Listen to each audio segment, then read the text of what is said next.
Friends is remembered as one of the warmest, funniest shows ever made. Six people who found each other, grew up together, and always had each other's backs. But look a little closer at each of the six leads, and a different picture starts to form. Every single one of them is dealing with something genuinely serious: anxious attachment, trauma, avoidance, denial. And by the time the finale airs, 10 years later, not one of them has actually resolved it. They haven't healed. They've just gotten remarkably good at making the problem look like personality.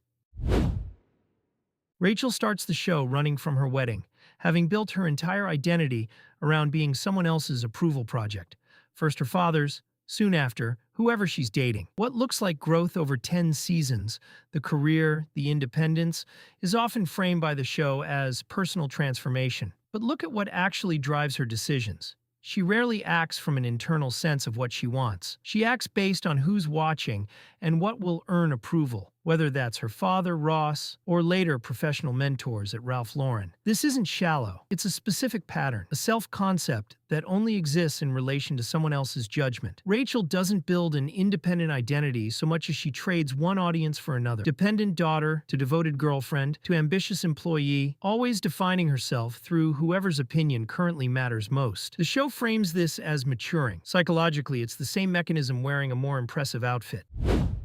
Monica's defining trait is her need for control. Cleaning, organizing, competing, hosting. The show plays this for comedy, but the origin is explicitly trauma-based. Flashbacks repeatedly show Monica as an overweight teenager, treated as the family's disappointment next to her golden child brother Ross. Her parents' casual cruelty about her weight and worth isn't subtle in the show's own writing. Control becomes Monica's way of managing a childhood where she had none. Over her body, her environment, her sense of being good enough. As an adult, this shows up as obsessive competitiveness, rigid rules for how things should be done, and an inability to relax unless everything around her is exactly ordered. It's not a quirky personality trait. It's a coping structure built to make sure she's never made to feel small and out of control again. The show resolves this by giving her a husband who indulges the need for control rather than by Monica actually learning to tolerate uncertainty.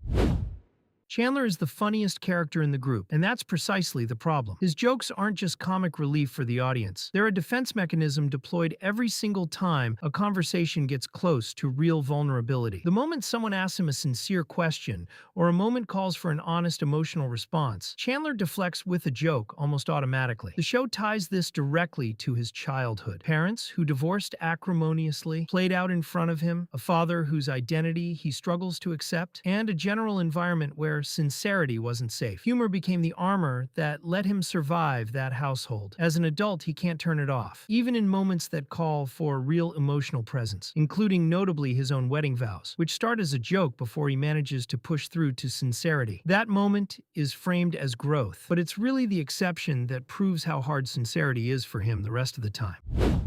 Joey is written as the group's lovable, uncomplicated ladies' man, which conveniently masks a genuine attachment pattern. He treats romantic relationships as low stakes and interchangeable specifically, so he never has to risk real intimacy. Commitment for Joey isn't something he's bad at by accident. It's something he avoids structurally, by keeping every relationship light enough that losing it wouldn't actually hurt. This reads as charming rather than avoidant, because the show frames it as simple, uncomplicated fun. But notice how rarely Joey is shown getting hurt by a breakup compared to the other characters. Not because he doesn't feel things, but because he's built a lifestyle specifically designed to minimize how much any one person can matter. The one time real intimacy threatens to happen, his feelings for Rachel. The show quickly resolves it rather than making him sit with the discomfort of genuine emotional risk.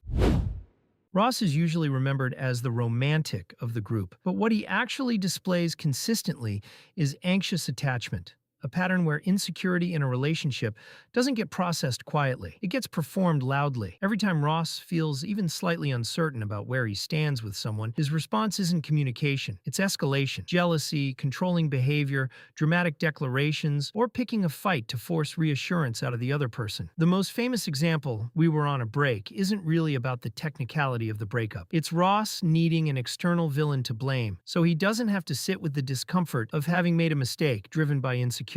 His repeated failed marriages aren't bad luck. They're the same pattern, over and over: perceived threat, escalate, damage the relationship, trying to secure it. By the end of the show, Ross hasn't learned to sit with uncertainty. He's just found people patient enough to keep absorbing the pattern.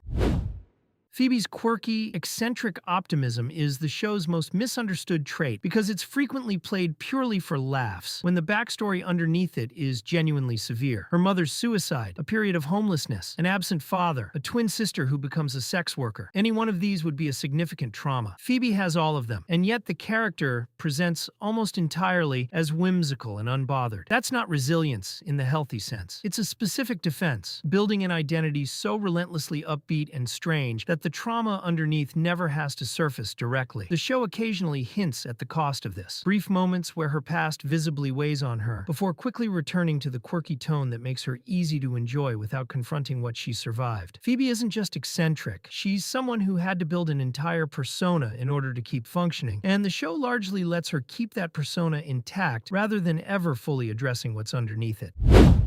10 seasons, 6 friends, and 6 coping mechanisms that never actually get resolved. That's easy to miss because the show frames all of it as growth. New jobs, marriages, kids, a sense that everyone ends up exactly where they're supposed to be. But look at what's actually underneath each ending. Ross still needs reassurance through control. Rachel still needs an audience to define herself against. Monica still needs everything in its place to feel safe. Chandler still can't sit in a sincere moment without deflecting first. Joey still keeps things light enough to never really risk losing them. And Phoebe still keeps the trauma buried under the quirk. Maybe that's the most honest thing the show ever did. It didn't pretend 10 years was enough to actually fix any of them. It just showed 6 people who found each other and were loved anyway, patterns and all, which might be the real takeaway. The goal was never fixing each other. It was finding people who'd stick around while you tried. Who should get the next breakdown? Drop a name in the comments. I read every one, and a lot of the videos on this channel started exactly that way. If you want to see it, hit subscribe so you don't miss it. And if this one landed for you, a like genuinely helps more people find it. See you in the next one.